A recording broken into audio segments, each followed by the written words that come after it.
Hey guys, I'm Squall and welcome back to the channel. So I thought I would do a setup video, and so this is kind of my setup. I'll show you guys real quick. This is my view. Got a nice little view of the yard, the front yard. Maybe some other time I'll show you guys the rest of the house, but wanted to kind of show you guys my my gaming setup, not because I've reached any certain sub count or anything like that, just because I like watching them and I thought it'd be cool to do one. So this is my setup video. Anyway, let's kind of go through some of the stuff I've got on the wall. I've got some posters up here, Batman Dark Knight Rises and The Hobbit. I do plan on getting more of these. These aren't posters you buy. They are release posters that they put on like the windows of stores and stuff like that. And so whenever I see them, I started a friend of mine was like, hey, just ask them for them. So that's what I did. I asked them for them and they gave them to me. So I really like these better than like the retail version that everybody can buy, because not everybody's gonna have these. So I thought those were pretty cool. I plan on getting some more as time goes on. I'm hoping to maybe find some horror movies that maybe release the same way, but it's hard because they really have to be big blockbusters to get that kind of treatment. But anyway, those are my two posters that I got up on the wall right there. These over here are some fight drawings. Now, one of my friends, or at least I consider him a friend, more of an internet friend, not really a personal friend because I don't know him personally, but an internet friend, Evan Shoman, draws these for kind of hobby and for business. He sells them online, I think 25 bucks for just a print, and then a whole hell of a lot more, of course, to do a full drawing, actual drawing. I think he says something like 40 to 80 hours or something for some of these. But anyway, that's Evan Tanner over there. That is George St. Pierre, Randy Couture, and Forrest Griffin. I am going to be planning on getting some more. I'm hoping going to get Frank Mir. He's one of my favorite fighters, even though he's not doing so well lately. But anyway, I would like to get more signatures on this guy. It's got right now, I don't know if you can kind of see it right there, but there's a signature right there, and that's Short Fuse Ed Herman. Unfortunately, I got this after Evan Tanner had passed away. If you don't know Evan Tanner, he went on a, like kind of a nature hike, or I like to call him like a hippie walk, and he unfortunately did not bring enough materials, or it just got too extreme out in the desert, and he passed away out in the desert. But I would like to get more signatures from Team Quest and some of the teammates that he may have trained with over the years. So hopefully those will come to fruition sometime or another. But would love to get that guy's signature on there, Randy Couture. But anyway, those are my posters. Like I said, hoping to get more. I do have this guy up here too, which is a from the Uproar tour last year. Me and my wife went to that. I've seen Godsmack a number of times, and I finally got all their signatures on my ticket and on the CD cover there.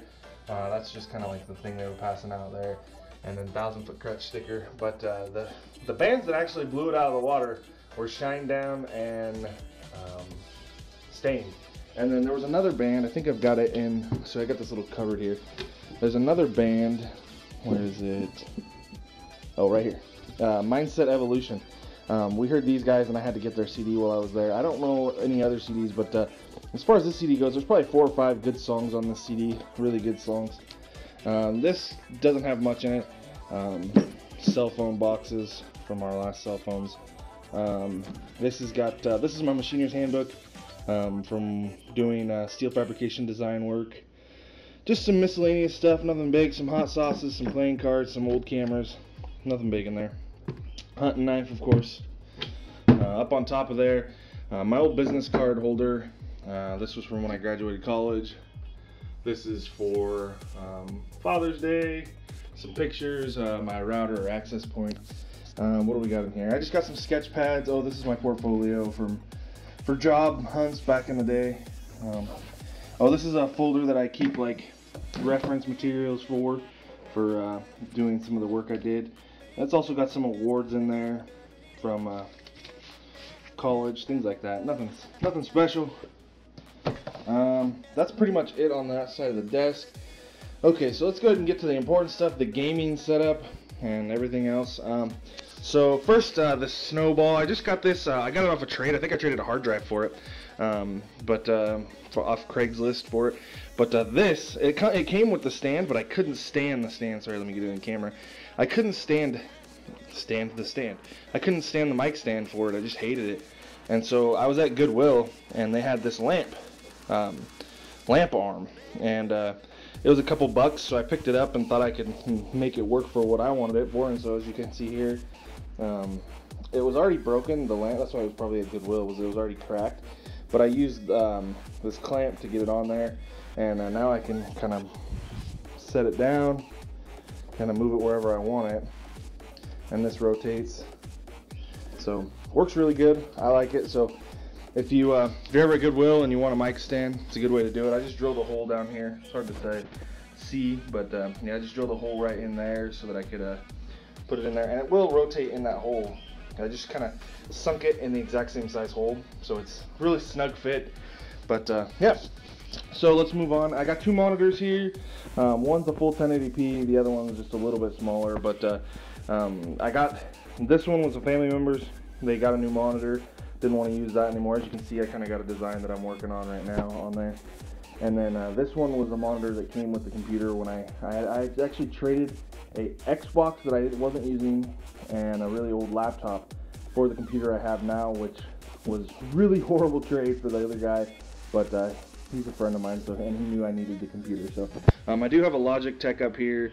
I think it's like a 610 or something. I don't remember ever, but I don't use it that often, but I do have it just in case. And then what else do we got?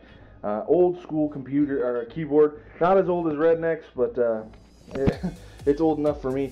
You know, it's not that I love this keyboard, it's just that it works and I don't seem to ever get a new one, so that's what it is. And then there's this keyboard, which I can't stand. I got it once a while back, and I really hate the keyboard. Whenever I'm drafting, I use the escape key a lot, and the escape key, like if you look over here, the escape key's up in line, it's nice and large, whereas over here, it's kind of at an angle, and it's just, I don't know, weird placement. But overall, I hate that keyboard, so it goes for the Xbox. So whenever I type on the Xbox, I type with that. What else?